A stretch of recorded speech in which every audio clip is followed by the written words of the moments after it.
ikan tuna, tapi kok yang dimasak malah ayam ungkep. Teman-teman generasi yang berbahagia, marilah kita saksikan pidato dari orang cakep. Assalamualaikum warahmatullahi wabarakatuh. Innal hamdalillah nahmaduhu wa nasta'inuhu wa nastaghfiruh wa na'udzu billahi min syururi anfusina wa min sayyiati a'malina. May yahdihillahu fala mudhillalah wa may yudlil fala hadiyalah.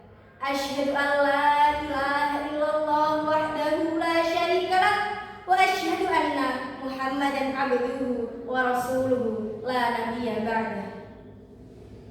Yang terhormat segenap dewan juri yang arif dan bijaksana, serta teman-teman generasi muda yang berbahagia. Pertama, marilah kita panjatkan puji syukur kehadirat Allah Subhanahu wa Ta'ala, yang mana telah memberikan kita nikmat, hidayah, serta inayahnya, sehingga tidak dapat terukur walaupun oleh direktur, oleh insinyur, oleh tukang cukur, oleh tukang bubur, apalagi oleh tukang gali kubur. Betul atau betul? Kedua, salawat serta salam semoga tetap tercurah limpahkan kepada junjungan kita Nabi Agung Nabi Muhammad Sallallahu Alaihi Wasallam, yang mana telah membawa kita dari zaman kegelapan menuju zaman yang terang benderang, dari zaman jahiliyah menuju zaman Islamiyah, yakni ad-dinul Islam. Perkenalkan, saya Diana Fiatul Khairiyah dari Pondok Pesantren Abu Dharin Bandar akan menyampaikan pidato yang bertema merebut doa dan maghfirah dengan doa-doa tulus para masyayikh sebagai generasi muda Islami di zaman sekarang. Hidup di dunia ini adalah sebuah perjalanan yang singkat, sebuah perlombaan untuk kita mengumpulkan bekal ketika kita menghadap kepada Sang Pencipta. Dengan rahmat dan maghfirahnya, semoga senantiasa kita dapat meraih ridho Allah Subhanahu wa Ta'ala. Rahmat Tuhan meliputi segala aspek kehidupan, mulai dari nikmat Islam, nikmat iman, kesehatan, rezeki, hingga hidayah agar kita giat dalam beribadah. Tanpa rahmat Tuhan, kita tidak akan bisa menggapai rahmat dan ridho Allah Subhanahu wa Ta'ala. Kemudian maghfirah. Maghfirah adalah sebuah ampunan, penghapusan dosa dari khilaf dan salah kita sebagai manusia biasa. Selayaknya orang yang bersalah meminta maaf adalah suatu jalan dan bukti bahwa hati kita masih dalam kendali Allah Subhanahu wa Ta'ala.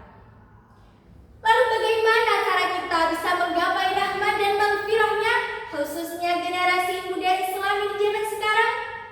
Sedangkan generasi muda di zaman sekarang banyak diatur oleh perkembangan zaman, tren media sosial, hingga banyak diisukan bahwa generasi muda di zaman sekarang adalah generasi yang suka malas-malasan. Betul atau betul itu?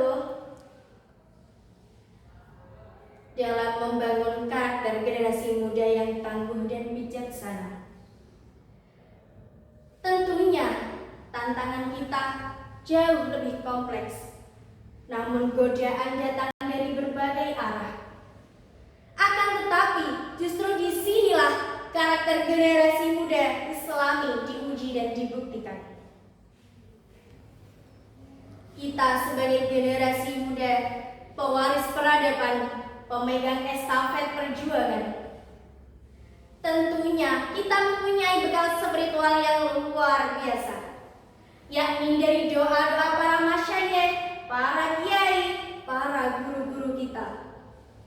Ada salah satu ulama mengatakan, laulal rabbi ma'araftu rabbi, yang artinya kalau tanpa guruku, aku tidak akan mengenal Tuhanku. Dari situ kita bisa simpulkan bahwa para masyayikh, para kiai dan para guru-guru kita mengajarkan kita bahwa bagaimana cara mengimani Tuhan kita, bagaimana cara mengenali Tuhan kita. Dari situ kita harus berpikir bahwa generasi muda di zaman sekarang harus mempunyai karakter memuliakan para guru, para masyayikh dan para kiai-kiai kita. Karena Nabi Shallallahu Alaihi Wasallam pernah bersabda, "Man akroma aliman faqad akramani, wa man akramani faqad akramallah, wa man akramallah fahuwa fil jannah." Yang artinya, barang siapa memuliakan orang alim, maka ia memuliakan aku. Dan barang siapa memuliakan aku, maka ia memuliakan Allah. Dan barang siapa memuliakan Allah, maka ia tempat kembalinya adalah di surga. Teman-teman, generasi muda yang dirahmati Allah, mari raih rahmat dan maghfirah dengan tekad yang kuat. Karena dengan tanpa rahmat dan maghfirah Allah, kita tidak bisa masuk ke dalam surga. Cukup sekian pidato yang dapat saya sampaikan. Karena kebenaran dan keutamaan hanya Allah yang punya. Jika ada salah kata, saya meminta maaf yang sebesar-besarnya. Pergi ke ladang membawa